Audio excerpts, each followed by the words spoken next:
سلیمان علیہ الصلاۃ والسلام کی اللہ نے بہت تعریف کی ہے کہ دنیا بھی دی ہم نے ان کو، دین بھی دیا. دین تو سارے پیغمبروں کو ملا، مگر سلیمان علیہ السلام کو جیسی دنیا ملی ایسی نہ ان سے پہلے کسی کو ملی نہ ان کے بعد کسی کو ملے گی. اتنی دنیا اللہ نے سلیمان علیہ السلام کو دی کہ سلیمان علیہ السلام نے اللہ سے دعا مانگی تھی، اللہ مجھے ایسی بادشاہت دے کہ میرے بعد کسی کو نہ ملے. تو بس یہ تو انتہا ہو گئی نا بھائی، قیامت تک کسی کو نہ ملے، ایسے پاکستان کے کسی صدر کو بھی نہ ملے، ایسی حکومت چاہیے. حکومت مراد یعنی اتنے وسائل چاہیے. تو اللہ نے سلیمان علیہ السلام کے ماتحت ہواؤں کو کر دیا، اور سمندر کے ہیرے جواہرات جو بھی قیمتی پتھر تھے وہ جنات نکال کے لاتے تھے، جنات کو تابع بنا دیا. اتنی زبردست حکومت. لیکن موت کا منظر بڑا عجیب. میں پہلے سوچتا تھا یا اللہ تو نے سلیمان علیہ السلام کو اس طرح سے کیوں موت دی ہے؟ لاٹھی ہاتھ میں، اپنی شاہی کرسی پہ بیٹھے ہوئے، اور جنات کے ذریعے تعمیرات کروا رہے ہیں عمارتوں کی. اور جنات بہت ٹینشن میں، کیونکہ جن کسی کے قابو، یہ جو عامل کہتے ہیں نا جن ہمارے قابو میں، اصل میں یہ جنات کے قابو میں ہوتے ہیں. جنات ان کا کان مڑ ہوتے ہیں، اب یہ منتر پڑھ، چل اب یہ کر. جن ان کے قابو میں نہیں ہوتے. وہ تو سلیمان علیہ السلام کا معجزہ تھا کہ جنات کو قابو میں لے لیا انہوں نے. یہ کہاں سے، یہ کیا، ان میں کون سے کچھ کیوں قابو آئیں گے؟ جن بولیں گے تو تم ہو کیا، تمہاری اوقات کیا ہے؟ جنات کوئی چھوٹی موٹی مخلوق تھوڑی ہے. عمریں لمبی ہوتی ہیں جنات کی. ایک آدمی گیا فلیٹ میں، کسی نے بتایا یہ خالی فلیٹ ہے، اس میں جنات بھوت ہیں، نہیں جا. اس نے کہا کوئی جن ون نہیں ہوتا. وہ خالی پڑا ہوا تھا بہت عرصے سے. وہ کہتے ہیں نا خالی عمارتوں میں جن بھوت آ جاتے ہیں. تو بہت عرصے سے خالی پڑا ہوا تھا، ان کو فنٹر بننے کا شوق تھا. لوگوں نے کہا بھائی نہیں جا اس میں بھوت ہیں. اس نے کہا کوئی بھوت نہیں ہوتا. گیا دروازہ نوک کیا، آواز آئی کون؟ کہنے لگا میں فلاں صاحب ہوں، آپ یہاں رہ رہے ہیں، میں نے سنا یہاں جنات ہیں، دروازہ کھولیے. اس نے دروازہ کھولا، عجیب سی گول گول آنکھیں. کہا بھائی میں نے سنا یہاں جنات ونات ہیں. کہہ رہے ہیں ایسی بکواس ہے، میں تو 500 سال سے رہ رہا ہوں، مجھے تو آج تک کوئی نظر نہیں آیا. کہنے لگا میں تو 500 سال سے رہ رہا ہوں، مجھے تو ابھی تک کوئی نظر نہیں. یہ بے ہوش یہی جن تھا بھائی، 500 سال سے انسان تو نہیں رہ سکتا. اچھا یہ عامل لوگ نا یہاں بیوقوف بناتے ہیں. ہم نے صحابی جن کو دیکھا ہے، کیونکہ جب یہ سنتے ہیں نا کہ جنات کی عمریں لمبی، تو 1400 سال پرانا جن بھی نکال کے لے آئیں گے. یہ الو بنانے کے علاوہ کچھ بھی نہیں ہے. صحابی جن کو دیکھا ہم نے، تابعی جن کو دیکھا ہم نے، اس جن کو دیکھا جس نے حضرت علی کی صحبت اٹھائی. سب بکواس کرتے ہیں. اور بعض ہمارے نیک لوگ بھی ان سے متاثر ہو جاتے ہیں، بڑے علماء بھی بعض ان سے متاثر ہو جاتے ہیں. ہمارے ہاں کسی چیز سے متاثر ہونے کے لیے بس اتنا کافی ہے کہ امکان کے درجے میں صحیح ہو. جیسے آپ کسی کو یہ بتا دیں نا کہ یہ کھانے سے یہ ہوتا ہے، تو امکان تو ہے نا کہ ہو سکتا ہے ہوتا ہو. ریسرچ ہے؟ ریسرچ نہیں ہے بھائی، امکان کافی ہوتا ہے ہمارے ہر چیز. حالانکہ کسی بھی دعوے کے لیے امکان، بھائی میں دعویٰ کروں اس نے میرے 1 لاکھ روپے لیے ہیں، اگلا کہہ رہا ہے کیا دلیل ہے؟ میں کہتا ہوں ممکن تو ہے نا کہ تم نے لیے ہوں، تو اس سے دلیل، اتنی دلیل کافی ہوگی؟ او بھائی یہ امکان کافی نہیں ہے، گواہوں سے ثابت کرو کہ لیے. یا تو یہ اقرار کرے یا گواہوں سے ثابت کرو. ہمارے یہاں دیکھا جاتا ہے بھائی جادو نبی پہ جب ہو سکتا ہے تو ہو سکتا ہے اس پہ بھی ہوا ہو. وہ ہو سکتا تھوڑی دلیل ہوتی ہے. سمجھ میں نہیں آ رہی بات. امکان تھوڑی ہوتا ہے. ابو بکر پہ کیوں نہیں ہو گیا جادو، حضرت عمر پہ کیوں نہیں ہو گیا؟ اس کا مطلب آسان کام نہیں ہے. نبی پہ کیوں ہو گیا تھا؟ اس کی ایک وجہ تھی کہ وہ کہتے تھے نبی صلی اللہ علیہ وسلم جادوگر ہیں، تو اللہ نے آپ سے اس طعنے کو دور کرنے کے لیے ہونے دے دیا تھا تاکہ لوگوں کو یقین ہو جائے کہ یہ جادوگر نہیں ہے، کیونکہ جادوگر پہ جادو نہیں ہوتا. اس میں حکمتیں نہیں، ورنہ یہ آسان کام نہیں ہے بیٹھے ہوئے کچھ بھی ساس کو بہو سے لڑا دیا. اپنی حرکتیں ٹھیک نہیں ہوتی، اور وہ جب پھڈے ہوتے ہیں تو بجائے اپنی حرکتیں ٹھیک کرو کہ یار کس میں فالٹ ہے اس کو صحیح کرو، فوراً کس پہ ڈال دیتے ہیں، ایک نئی جنگ چھیڑ دیتے ہیں. نند نے لڑوایا ہمیں، یہ نند نے ہمارے گھر میاں بیوی میں کیا کروایا؟ پھڈا. خود اپنی حرکتیں ٹھیک نہیں ہے، ڈال کس پہ رہے ہیں؟ کوئی جٹھانی پہ ڈال دے گا، کوئی نند پہ ڈال. ایک نیا جنگ. اب نند سے پہلے 2 آپس میں لڑ رہے تھے، اب تیسری جنگ بھی شروع کہ اس نے کیا ہے. تو سلیمان علیہ الصلاۃ والسلام بیٹھے ہیں, اللہ نے دیکھو اتنی طاقت اور قوت دی کہ جنات کو آپ کے تابع بنا دیا. قرآن کہہ رہا ہے جنات سخت ٹینشن میں محنت مزدوری کا کام کر رہے ہیں اور عمارتیں بنا رہے ہیں. یہ جو احرام مصر ہے عین ممکن ہے حضرت سلیمان علیہ السلام کی تعمیرات ہوں.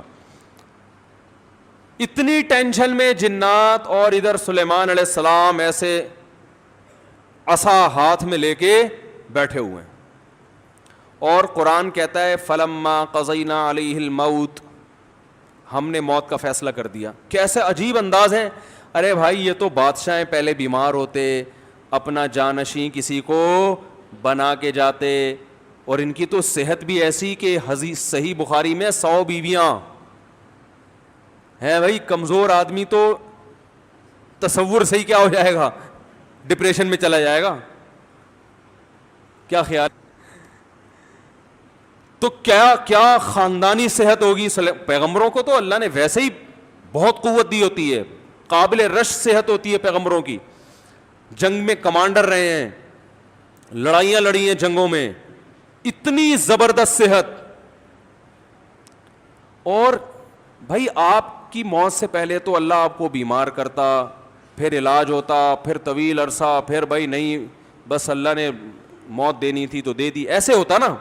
نا نا نا نا. اور پھر اتنی جائیدادیں, اتنا سب کچھ, تو پہلے اس کا سارا کیا کر لیتے, بانٹ بوٹ لیتے, جانشین بنا لیتے, میرے بعد یہ میرا خلیفہ ہے, یہ فلانا ہے, ڈمکانا ہے. ہو سکتا ہے سب کو یقیناً کیا ہوگا پہلے سے آپ نے, لیکن ہمارے ہاں یہ سارے کام کیے جاتے ہیں جب موت کے آثار ظاہر ہونا شروع ہو جائیں.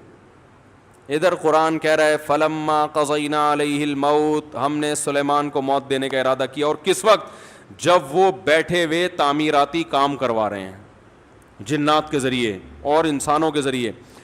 اور اللہ فرماتے ہیں ایسے فرشتہ آیا, روح نکال کے چلا گیا. انبیاء کا جسم موت کے بعد بھی خراب نہیں ہوتا.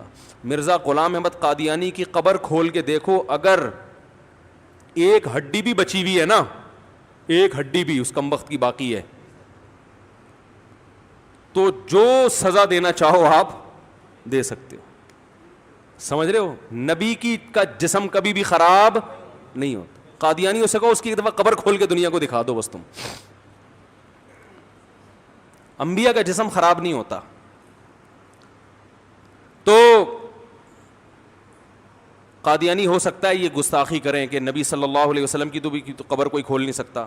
تو بھائی نبی صلی اللہ علیہ وسلم کو ہم بھی نبی مانتے ہیں اور آپ بھی نبی مانتے ہیں, اور آپ پر تو اجماع ہے, بلکہ اس کو تو غیر مسلم بھی مانتے ہیں کہ آپ کی باڈی خراب نہیں ہوئی ہے, اس لیے کہ آپ صلی اللہ علیہ وسلم کے جسد اطہر کو قبر مبارک سے نکالنے کی بہت زیادہ کوششیں ہو چکی ہیں ماضی میں, غیر مسلموں نے کی ہیں سرنگیں بنا بنا کے.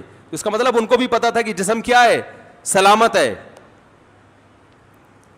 تو انبیاء کا جسم کبھی بھی خراب نہیں ہوتا. تو قرآن کہہ رہا ہے ادھر ٹیک لگا کے بیٹھے ہوئے ہیں سلیمان علیہ السلام, جسم سے روح نکلی ہے, اور پتہ نہیں کتنے دنوں تک اسی طرح ایسے ہی رہے ہیں. وہ چونکہ اس طرح سے ٹیک لگی ہوئی تھی کہ گرے نہیں ہیں. اب دیمک نے کھانا شروع کیا سلیمان علیہ السلام کی لاٹھی کو. ما دلہم علی موتہ الا دابۃ الارض تأکل من سأتہا. اللہ فرماتے ہیں زمین پر رینگنے والے کیڑے نے جب لاٹھی کو کھانا شروع کیا ہے, تو کتنے دن لگتے ہیں کیڑے کو لاٹھی کو کھانے میں, تو جب لاٹھی کو اتنا کھا لیا کہ بیلنس آؤٹ ہو گیا تو سلیمان علیہ الصلاۃ والسلام زمین پر گر پڑے. پھر جنات کو پتا چلا کہ بھائی ان کا تو بہت دن پہلے انتقال ہو چکا ہے. اللہ فرماتے ہیں کہ اگر جنات کو پہلے سے پتا ہو جاتا کہ ان کی موت واقع ہو چکی ہے, ما لبثوا فی العذاب المہین, تو اتنی سخت ٹینشن میں جو انہوں نے دن گزارے اس ٹینشن میں وہ دن نہیں گزارتے. جیسے ہی جنات کو پتا چلا کہ ان کا انتقال ہو گیا, جس نے جہاں اینٹ لگائی تھی نا وہیں چھوڑ کے بھاگ گیا. ان کو پتا تھا قیامت تک کوئی عامل کا باپ بھی مجھے قابو نہیں کر سکتا. جو کنسٹرکشن کا کام جہاں تک تھا نا وہیں سے جنات نکل لیے. ورنہ سلیمان علیہ السلام 2-4 عاملوں کے ذمے لگا کے چلے جاتے, بھائی میں کسی بھی وقت دنیا سے جا چکا ہوں, جا سکتا ہوں, تو ان کو ذرا پکڑ کے واپس لانا, جو 2-4 اینٹیں رہ گئی وہ تو لگا دیں ہیں بھائی. یہ قرآن کے الفاظ بیان کر رہا ہوں. ما لبثوا فی العذاب المہین. اللہ فرماتے ہیں کہ جنات کو پہلے سے پتا ہوتا نا کئی دن پہلے ان کا انتقال ہو چکا ہے تو یہ اتنی سخت ٹینشن میں نہ ہوتے. وہ تو یہی دیکھ رہے ہیں ہماری نگرانی کر رہے ہیں ایسے, کیونکہ چہرہ بھی بالکل اسی طرح, چہرے پہ رونق اسی طرح جیسے زندگی کے آثار ہوتے ہیں, بالکل وہی کنڈیشن. سوال پیدا ہوتا ہے, دیکھو اللہ کے ہر کام میں حکمت ہوتی ہے کہ نہیں ہوتی؟ دیکھو ہمارے نبی صلی اللہ علیہ وسلم نے میدان جنگ میں شہادت کی بہت تمنا کی ہے, لیکن آپ کو میدان جنگ میں شہادت نہیں ملی کیونکہ حکمت کے خلاف ہو جاتا. لَوَدِدتُّ أَنْ أُقْتَلَ فِي سَبِيلِ اللَّهِ ثُمَّ أُحْيَا ثُمَّ أُقْتَلَ ثُمَّ أُحْيَا ثُمَّ أُقْتَلَ ثُمَّ أُحْيَا ثُمَّ أُقْتَلَ. آپ صلی اللہ علیہ وسلم نے فرمایا میری یہ خواہش ہے, میری یہ چاہت ہے. لَوَدِدتُّ کا معنی ہوتا ہے بہت زیادہ چاہت. لَأَحْبَبْتُ نہیں فرمایا, لَوَدِدتُّ. مودت محبت سے اوپر کا درجہ ہے. میری بے پناہ خواہش ہے کہ میں اللہ کے راستے میں اقتلو قتل کر دیا جاؤں, پھر زندہ کیا جاؤں, پھر اللہ مجھے میدان جنگ میں جانے کا موقع دے, پھر قتل کیا جاؤں, پھر زندہ کیا جاؤں, پھر قتل کیا جاؤں, پھر زندہ کیا جاؤں, پھر قتل کیا جاؤں. یعنی یہ شہادت اتنی پیاری چیز ہے کہ مجھے ایک دفعہ نہیں چاہیے, کم سے کم 4 دفعہ چاہیے. یہ کتنی تمنا نبی صلی اللہ علیہ وسلم کی. ظاہر ہے آپ خود دیکھو, جو اللہ کے لیے جان دے رہا ہو اور وہ ربی غیرت والا ہو تو وہ چھوڑ دے گا ایسے ہی؟ جان دینے سے بڑھ کر دنیا میں کوئی قربانی نہیں ہے. لوگ دعویٰ کرتے ہیں نا محبوب کے لیے کہ میں تمہارے لیے جان دے سکتا ہوں, یہ سب سے بڑا دعویٰ ہوتا ہے. دے نہیں سکتا وہ. محبوبہ کے چہرے پہ تھوڑی سی جھریاں آنے دو, پھر دیکھو کیا, پھر یہ جو 500 روپے بیلنس کے لیے دے رہا ہے یہ بھی نہیں دے گا. لیکن جو اللہ کے لیے جان دے گا میرے بھائی, تو اللہ تو جواد اور کریم بھی ہے, وہ تو تھوڑے پہ بہت نوازتا ہے. تو اللہ کے نبی نے فرمایا ایک دفعہ شہادت نہیں چاہیے, اتنی قیمتی چیز ایک دفعہ. اور نبی صلی اللہ علیہ وسلم نے فرمایا دیکھو اس لیے میں کہتا ہوں جو بارڈر پہ ہمارے فوجی لڑ رہے ہیں نا, ان کی قدر کیا کرو. یہ ہماری زندگیوں کے محافظ ہیں. جو ہمارے ملک کے محافظ ہیں وہ ہمارے ایمان کے اور ہمارے دین کے محافظ ہیں یا نہیں ہیں؟ تو کافر تو کھا کے ختم کر دے ہمیں 2 منٹ کے اندر. جو شہادت دینے والا ہے اس کو ہلکا مت سمجھو. جو بھی جہاں بھی اللہ کے لیے لڑ رہا ہے, مسلمانوں کا دفاع کر رہا ہے, اللہ کے ہاں اس کا مقام ہلکا نہیں ہے, بہت بڑا مقام ہے. ہم تو باتیں کر رہے ہیں, جو پریکٹیکلی لڑ کہیں بھی ہو دنیا میں, جو بھی اللہ کے لیے لڑ رہا ہے تو اللہ کی نظر میں اس کا مقام کم نہیں ہے, بہت بڑا مقام ہے. تو نبی صلی اللہ علیہ وسلم نے فرمایا قیامت کے دن شہید کو لایا جائے گا, اسے جنت کی نعمتیں دی جائیں گی. اللہ اس سے پوچھیں گے بچا تجھے کچھ اور چاہیے؟ وہ کہے گا اللہ تو نے ساری نعمتیں مجھے دے دیں, جنت میں حوریں مل گئیں, شہد کی نہریں مل گئیں, دودھ کی نہریں مل گئیں, اور کیا چاہیے؟ الم تبیض وجوہنا, تو نے ہمارے چہروں کو کیا کر دیا؟ سفید. اللہ کہے گا پھر بھی؟ تو کہے گا ایک تمنا ہے اگر تو دے سکتا ہے. یعنی دے سکتا کا مطلب تیرے قانون کا حصہ ہے کہ تو وہ دے گا لوگوں کو. وہ تمنا یہ ہے کہ اللہ دنیا میں دوبارہ بھیج, دوبارہ تیری راہ میں لڑوں اور دوبارہ قتل کیا جائے مجھے, کیونکہ جو تیری راہ میں مرنے کی لذت تھی وہ لذت جنت میں حاصل نہیں ہو رہی. وہ ایک الگ ہی چیز ہے نا. یہ احساس انسان کو بڑا کر دیتا ہے کہ میں کس کے لیے جان دے رہا ہوں؟ اللہ کے لیے. تو وہ مزہ نہیں ہے. یہ جسمانی لذتیں ہیں جو جنت میں آ رہی ہیں, وہ لذت تھی روحانی, وہ لذت نہیں ہے. تو 4 دفعہ نبی صلی اللہ علیہ وسلم نے شہادت کی تمنا کی ہے کہ بار بار یہ عمل ہو. اور آخر ختم کس پر کیا؟ ثم اقتل. ہم ہوتے ہم کہتے ہیں اللہ میرا دل چاہتا ہے میں تیری راستے میں قتل کیے جاؤں, پھر شہید کیے جاؤں, پھر قتل کیے جاؤں, قتل کیے جاؤں, پھر زندہ کیے جاؤں, پھر قتل کیے جاؤں, پھر زندہ کیے جاؤں, پھر قتل کیے جاؤں, پھر زندہ کیے جاؤں, پھر قتل کیے جاؤں, پھر زندہ کر کے چھوڑ دیا جاؤں. اینڈ کہاں ہوتا ہمارا بھائی ہے بھائی؟ کہ پھر 4 دفعہ شہادت کا ثواب حاصل کر کے پھر اپنی لائف کو میں کیا کروں گا بھائی؟ انجوائے کروں گا. نا نا نا نا نا. نبی نے ختم کہاں کیا؟ بولو بھائی, قتل پہ. اینڈ کیا ہونا چاہیے؟ تیری راہ میں قتل. تیری راہ میں قتل, انجام یہاں ہونا چاہیے. اس کے باوجود آپ صلی اللہ علیہ وسلم کو میدان جنگ میں شہادت نہیں ملی. آپ کی موت شہادت سے ہی ہوئی ہے, اس لیے کہ وہ یہودی نے زہر پلایا تھا تو اس کے آثار تھے کہ آخر وقت میں آپ پر بخار آیا. لیکن جو میدان جنگ کی شہادت ہوتی ہے نا, جس کی نبی تمنا کر رہے ہیں, وہ والی شہادت نہیں ملی. کیوں؟ حکمت تھی کہ اگر آپ کی میدان جنگ میں شہادت ہوتی تو غیر مسلم کافر یہ کہتے کہ آپ اپنے مشن کو مکمل کیے بغیر دنیا سے چلے گئے. تو آپ آخری نبی ہیں, آخری نبی جب تک اپنے مشن کو مکمل نہیں کر لیں گے تو اس وقت تک آپ پر موت واقع نہیں ہو سکتی. اور یہ طبعی موت میں ہو سکتا ہے, کیونکہ جب طبعی طور پر انسان کی موت واقع ہوتی ہے اس کو وصیت کا موقع ملتا ہے, اسے سب جو ہے نا سارے کام کرنے کا, سمیٹنے کا موقع ملتا ہے. تو وہ تو نبی اگر میدان جنگ میں شہید ہوتے تو بھی سارے کام پہلے کمپلیٹ کر لیتے, لیکن ایک شک ہو سکتا تھا غیر مسلموں کو, تو اللہ نے وہ شک کے راستے بھی کیا کر دیے, ختم. کہ آپ کو کئی دن بیمار کیا گیا, جو جو وصیتیں آپ نے کرنی تھی کر لی, اور ہمیں اطمینان ہو گیا کہ اب جو کام رسول اللہ صلی اللہ علیہ وسلم نے کرنا تھا, جو وصیتیں کرنی تھی کہ میرے بعد میرا جانشین کون ہوگا, اور وہ ساری فائلیں آپ صلی اللہ علیہ وسلم کمپلیٹ کر کے گئے ہیں, سارے کام مکمل کر کے گئے ہیں. نماز میں آخری دنوں میں جب آپ بیمار ہوئے تو آپ نے حکم دیا کہ ابو بکر کو کہو وہ نماز پڑھائیں. اس میں اشارہ تھا کہ میرے بعد جانشین کون ہے. دیکھو سفر میں آپ صلی اللہ علیہ وسلم قضائے حاجت کے لیے گئے, جماعت کا وقت ہو گیا تو دوسرے صحابی نے نماز پڑھا دی, ایسا ہوا ہے؟ ابی ابن کعب رضی اللہ تعالیٰ نے نماز پڑھائی, لیکن یہ نماز یہ اپنا مصلی حوالے کرنے والی نماز نہیں تھی. یہ تو کوئی بھی امام کی جگہ کھڑا ہو سکتا ہے نا, امام کو کوئی عذر ہے. سفر میں ایسا ہے, آپ صلی اللہ علیہ وسلم سفر میں قضائے حاجت کے لیے تشریف لے گئے, پیچھے نماز کا ٹائم تھا تو حضرت ابی ابن کعب نے نماز پڑھائی, اور جب نبی تشریف لائے تو انہی کی اقتدا میں آپ نے نماز بھی پڑھی. مگر اس سے یہ ثابت نہیں ہوتا کہ آپ کے بعد آپ کے جانشین کون ہیں, یہ صحابی ہیں, نا نا نا نا. لیکن جب مرض موت میں مستقل امام بنانے کی ضرورت ہے کہ اب آپ بیمار ہو گئے ہیں, تو صحابیات کہہ رہی ہیں, نبی نے فرمایا مرو ابا بکر فلیصلی بالناس, ابو بکر سے کہو کہ لوگوں کو نماز پڑھائیں. صحابیات نے کہا, امی عائشہ نے کہا یا رسول اللہ میرے والد ابو بکر کمزور دل کے نرم دل کے ہیں, وہ آپ کے مصلی پہ آپ کو غیر موجود دیکھ کر برداشت نہیں, عمر سے کہہ دیں وہ پڑھا دیں, وہ کیا ہے مضبوط, وہ پڑھا دیں گے.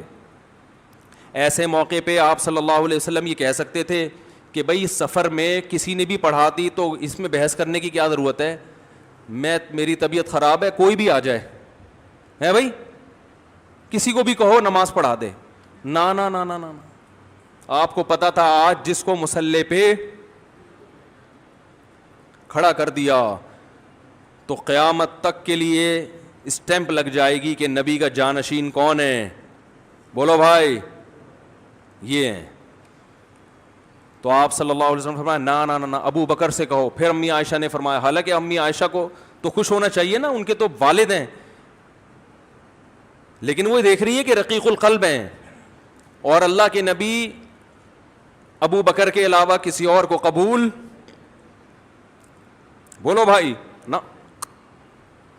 تو یہ اتنا جو موقع ملا, آپ نے فرمایا پھر سب ازواج کو ڈانٹ لگائی آپ صلی اللہ علیہ وسلم نے کہ تم ایسے ہی مجھ سے جھگڑا کر رہی ہو جیسے یوسف علیہ السلام کے دربار میں جو عورتیں جھگڑ رہی تھیں.